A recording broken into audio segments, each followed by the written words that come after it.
অত্যন্ত সাধারণ ফ্যামিলিতে জন্মগ্রহণ করছি, তাই সুখ কি এটা এখনো ছুঁতে পারি নাই। কোনো ধনী ফ্যামিলির সন্তানরা কখনোই বুঝবে না ভাতের অভাব কি। ওরা অন্য অন্য সমস্যার ভিতরে পড়লেও কখনো টাকার অভাবের ভিতরে পড়ে নাই, তাই তারা আমার কথাগুলো হাস্যকর ভাবে নিতে পারেন। তবে যারা গরিব ঘর থেকে জন্মগ্রহণ করছেন তারা অবশ্যই আমার কথাগুলো বুঝতে পারবেন, কারণ তারা এই সমস্যাগুলো ফেস করছেন। অবশ্যই বেশিরভাগ না করলেও কিছু তো করছেন।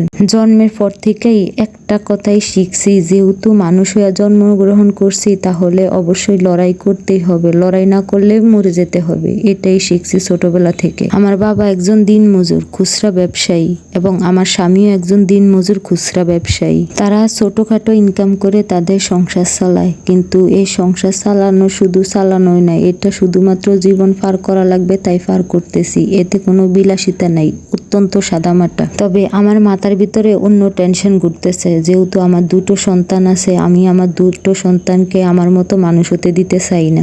মা হিসেবে আমি আমার সন্তানদেরকে সুন্দর একটি ভবিষ্যৎ দিব, এটাই আশা করব, তাই না? তাই আমি ওদের জন্য প্রচুর পরিশ্রম করতে চাই, যতটা পরিশ্রম করলে আমি সাফল্য চূড়ান্তে পৌঁছাতে পারবো। তবে আমি যতটা হাঁটতেছি দেখি যে আমার পথটা ততটাই কঠিন। আমার রাস্তাতে কেউই আমার হেল্পকারী নাই।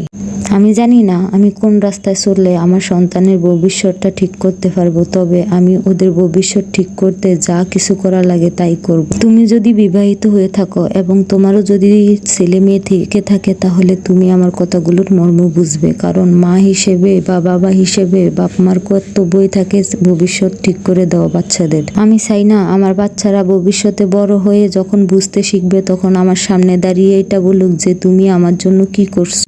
এত লড়াই করে ওদেরকে বড় করতেছি, লালন পালন করতেছি, কিন্তু ভবিষ্যতে এই কথা তাদের মুখ থেকে শোনার জন্য আমি মোটেই প্রস্তুত নই। তাই আমি এখন থেকেই খাটতে চাই, ওদের জন্য করতে চাই, কিছু একটা অন্তত করি যাতে ওরা বুঝতে পারে যে না, আমার মা সত্যি পরিশ্রম করছে আমাদের জন্য। কিন্তু সফল হতে যদি নাও পারি তবে পরিশ্রম করতে চাই। আমি জানি না আমার কথাগুলো আপনারা কিভাবে নেবেন এবং কিভাবে বুঝবেন কিনা। আসলে আমি আমার ভিতরের দুর্বলতাগুলো আপনাদের সাথে শেয়ার করতেছি, তবে আমি এত কিছু ভাবতে চাই না, আমি শুধু লড়াই করতে চাই, কারণ আমি এটা খুব ভালো করে জানি যে আমি হেরে গেলে আমার লড়াইটা এখানেই থেমে যাবে এবং আমার ভবিষ্যৎটাও থমকে যাবে। আমার স্বামী অতি কষ্ট করে সংসার চালায়, তার পক্ষে সম্ভব না যে আমার বাচ্চাদের ভবিষ্যৎ ঠিক করে দেবে। পাতিলের ভাত একটা টিপলেই বলা যায় যে আর ভাতগুলো সিদ্ধ হয়েছে কিনা, তেমনি আজকের এই কর্ম দেখেই বুঝতে পারতেছি যে ভবিষ্যতে আমার বাচ্চাদের ভবিষ্যৎ। তবে আমার কথাগুলো যারা এ পর্যন্ত মন দিয়ে শুনছেন, আশা করি তারা আমার পাশে থাকবেন এবং আপনাদের সাপোর্টটা আমি এই রাস্তায় পাবো।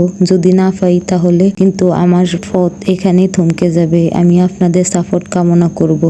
এই ভিডিওটা আমি 3টা জায়গায় পোস্ট করব, ফেসবুক, ইউটিউব এবং ইনস্টাগ্রাম, 3টা জায়গায় পোস্ট করব। তোমরা যে যেখান থেকে দেখো অবশ্যই সাপোর্ট করবা এবং আমার ভিডিওগুলো শেয়ার করে দেবা। যদি শেয়ার করো অবশ্যই আমি একদিন সফল হতে পারবো, তোমাদের কাছে কৃতজ্ঞ থাকবো আমি। মানুষ পথ চলতে গেলে এবং সফলতার মুখ দেখতে গেলে কারো না কারো হেল্পের প্রয়োজন হয়। আমার সব থেকে বড় হেল্প হবে তোমাদের সাপোর্টটা। তোমরা যদি সাপোর্ট করো, এটার মতো বড় হেল্প আমার কাছে আর কিচ্ছু না, বিশ্বাস করো।